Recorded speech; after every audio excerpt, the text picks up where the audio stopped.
সেটা মানে সিস্টেম হয়ে গেছে যে যদি কেউ না মরে তাহলে এটার মানে সুষ্ঠু তদন্ত হয় না বা কোনো কিছু হয় না। কারিগরির এক উচ্চপদস্থ কর্মকর্তা আমাদের এমন হুমকিও দিয়েছে যে যদি আমরা আন্দোলন চলমান রাখি তাহলে আমাদের এই কলেজ ক্যাম্পাসগুলোকে ব্যান করে দেওয়া হবে।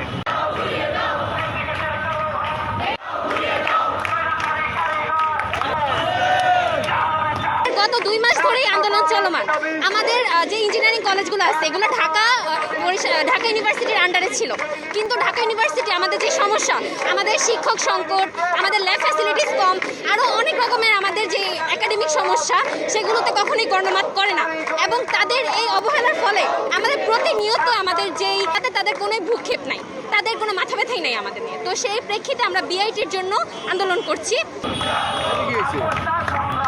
2 মাস ধরে আন্দোলন করতেছি, এই 2 মাস কি আমরা কোনো রেসপন্স পাইতাম না? বাংলাদেশে একটা মানে সিস্টেম হয়ে গেছে যে যদি কেউ না মরে তাহলে এটার মানে সুষ্ঠু তদন্ত হয় না বা কোনো কিছু হয় না। এখন তাহলে আমরা লং মার্চ ঢাকা দিব 2-1 দিন পরে, যা 48 জনের আলটিমেটাম দিলাম, এরপরে আমরা যা 10 জন মারা যাই তারপরে হয়তো আমাদের এটা বিআইটি হয়ে যাবে বা আমরা যেটা চাইতেছি সেটা হয়ে যাবে, এছাড়া তো কোনো হয়ে নাই।